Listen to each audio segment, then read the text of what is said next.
Hello friends, video பார்க்குறதுக்கு முன்னாடி சேனலை சப்ஸ்கிரைப் பண்ணாதவங்க சப்ஸ்கிரைப் பண்ணி சப்போர்ட் பண்ணுங்கள்.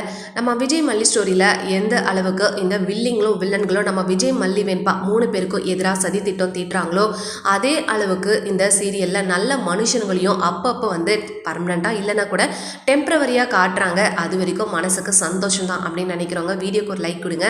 இப்போ கூட அப்படி தான் ஆட்டோவில் நம்ம விஜய் சொன்னதை நினச்சி நம்ம மல்லி அவ்வளோ வந்து அழுந்துட்டு வேதனைப்பட்டுட்டு இருக்காங்க.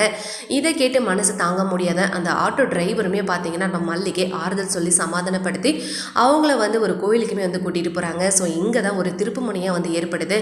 நம்ம மல்லி அந்த டிரைவர் சொன்ன மாதிரியே அவங்களோட குலதெய்வத்துக்கிட்ட அந்த மஞ்சள் துணியில் காயினை கட்டி இப்போ வெண்பா எப்படியாவது கிடைச்சிடணும் அப்படின்னு வந்து வேண்டிக்கிறாங்க. ஸோ அப்படி வேண்டின அடுத்த நிமிஷமே வெண்பா எங்கே இருக்கா அப்படின்ற ஒரு தகவல் ஒரு ஆள் மூலிமா நம்ம மல்லிக்கு வந்து வருது.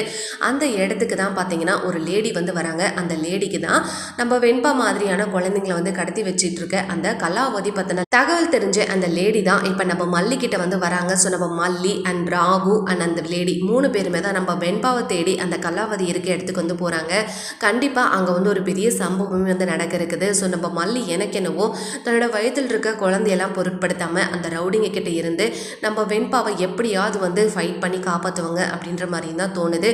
ஸோ கண்டிப்பாக இது எல்லாமே நம்ம விஜய்க்கு வந்து தெரிய வரும்போது மல்லி பிரெக்னெண்டாக இருக்கா, அவளோட வயிற்றில் ஒரு குழந்தை இருக்குது, இந்த மாதிரி சமயத்தில் இந்த மாதிரிலாம் ரிஸ்க் எடுக்கக்கூடாதுன்னு தெரிஞ்சோம் நம்ம வெண்பாக்காக மல்லி தன்னோட உயிரியே பணையை வச்சு வெண்பா வந்து அந்த ரவுடிங்க கிட்ட இருந்து காப்பாற்றிட்டு வந்திருக்காளே அப்படின்னு இந்த விஜய் பார்த்தீங்கன்னா நினச்சி கூனி குறுகி நம்ம மல்லிக்கிட்ட நம்ம மல்லியோட முகத்தை பார்த்து பேச கூட தகுதி இல்லாமல் குனிஞ்சு அவமானப்பட்டு நிற்க தான் போகிறாரு. அந்த மாதிரியான சம்பவத்தெல்லாம் நம்ம பார்க்கணும், வெயிட் பண்ணி பார்க்கலாம். இந்த வீடியோ உங்களுக்கு பிடிச்சிருந்தா வீடியோக்கு ஒரு லைக் கொடுங்க. அண்ட் இந்த மாதிரி வீடியோஸ்க்கு சேனலை சப்ஸ்கிரைப் பண்ணிக்கோங்க.